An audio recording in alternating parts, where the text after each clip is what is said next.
Сәлеметсіздер ме, құрметті оқушылар? Бұл қарапайым математика және сіздермен бірге Мейірбек Жоламан. Бүгін біз номері 51-ші сабағымызды бастаймыз. Шамалар арасындағы тәуелділікке берілген есептерді шығару. Зат сатып аламын. Сен өзара байланысты шамалар бар есептерді шығаруды үйренесің. Бірінші есеп. Есепте жауабын кему ретімен атасан, уақыт туралы мақалды оқисың. 9 көбейтілген 7 63-ке тең болады. 7 көбейтілген 8 56-ға тең болады. 6 көбейтілген 9 54-ке тең болады. 8 көбейтілген 8 64-ке тең болады. Енді осы жауаптарымызды кему ретімен жазуымыз керек. Сонда 1 минутты бос жіберсең, 1 сағатты жоғалтасың деген мақалды оқимыз. Екінші есеп. Жалпы массаны, бір заттың массасын, заттың санын қалай табатынын есіне түсір. Жалпы массаны табу үшін массаны санына көбейтеміз. Массаны табу үшін жалпы массаны санына бөлеміз. Санын табу үшін жалпы массаны массаға бөлеміз. Үшінші есеп. Есепті шығар. Бірдей 9 жәшікте 54 килограмм жүзім бар. Сондай 3 жәшікте қанша килограмм жүзім бар? Жазамыз. 9 жәшікте 54 килограмм, 3 жәшікте қанша килограмм? Массасын табу үшін жалпы массаны санына бөлеміз.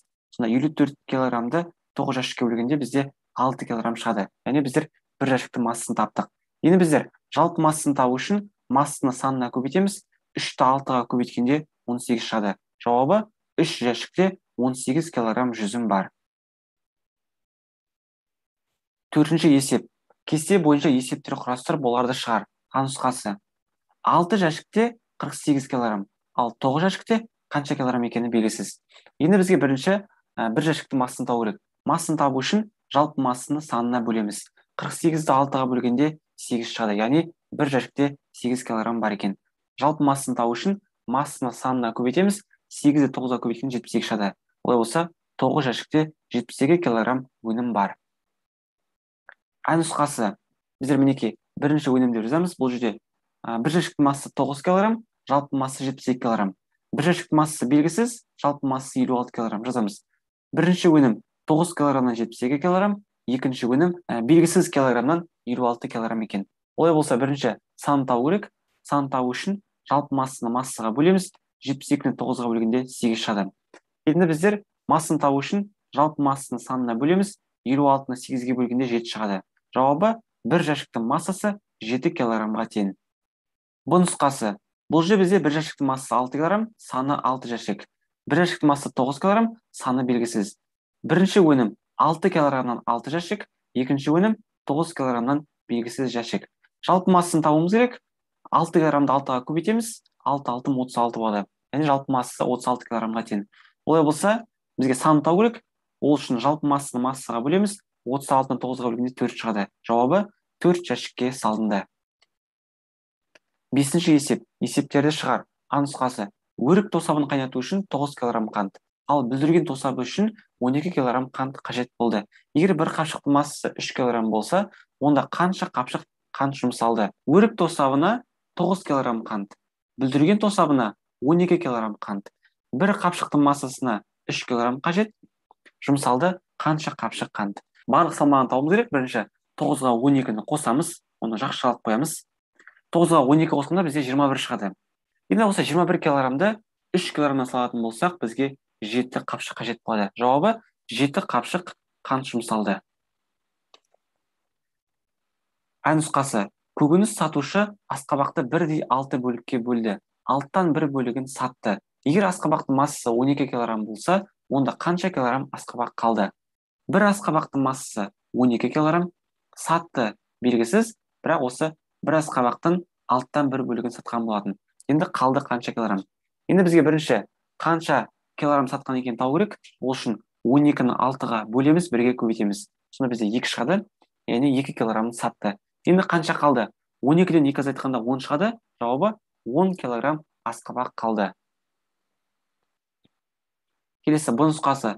Сызбаға қарап кері есеп құрастыр. Мысалы, бізде мына нұсқасында бізге қанша сатқаны және қанша қалғаны белгісіз болған болса, ал енді кері есеп құрастырған кезде біздер мына бір асқабақтың толық массасы қанша килограмм болатынын табуымыз керек. Жазамыз. Бір асқабақтың массасы белгісіз, асқабақтың 6-тан 1 бөлігі 2 килограмм. Олай болса, бөлігі бойынша санын табу үшін 2 килограммды 6-ға көбейтеміз, 1-ге бөлеміз. 12 шығады. Жауабы асқабақтың массасы 12 килограммға тең. В нұсқасы. Сатушы массасы 12 килограмм асқабақты қанша тең бөлікке бөле алады? Есеп құрастырып оны шығар. Бізде бір асқабақтың массасы 12 килограмм, бөлді белгісіз, тең бөлікке бөлу керек. Шешуі. 12-ні 2-ге бөлуге болады, 6 шығады. 12-ні 3-ге бөлуге болады, 4 шығады. 12-ні 4-ге бөлуге болады, 3 шығады.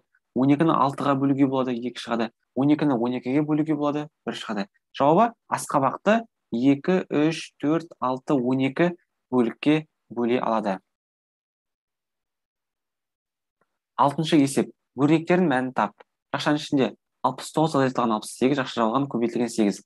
69-дан 68 азайтқанда 1 шығады, 1-ді 8-ге көбейтеміз, 8 шығады. Келесі.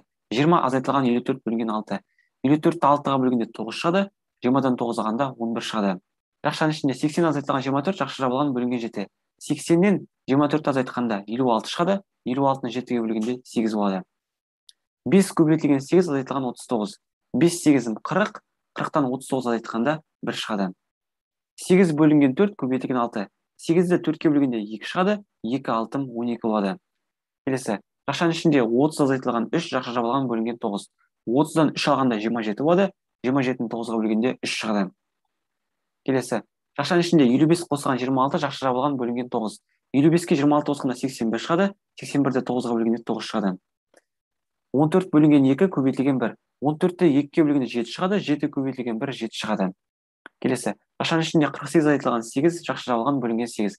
48-ден 8 алғанда 40 шығады, 40-ты 8-ге бөлгенде 5 шығады. 7-ші есеп. Бөлшектерді өсу ретімен орналастырып, мақалдарды оқы. А нұсқасы.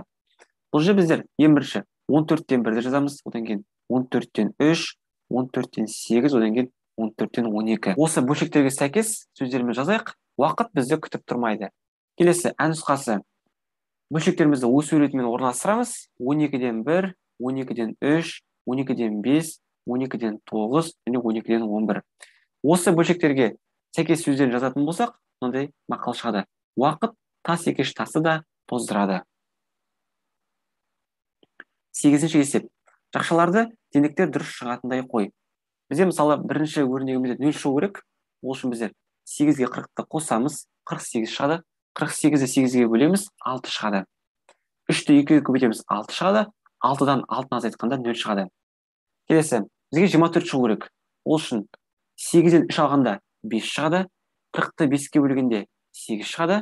8-де 2 16 болады. 8-ге 16 қосқанда 24 шығады. Келесі бізге 12 шығу керек. 40-ты 8-ге бөлеміз, 5 шығады. 5-ден 3 алғанда 2 шығады. 2 2 4 болады. 8-ге 4 қосқанда 12 болады. Осымен құрметті оқушылар, біздер бүгінгі сабағымызды аяқтаймыз. Сіздермен бірге болған Мейірбек Жоламан. Келесі сабақта кездескенше.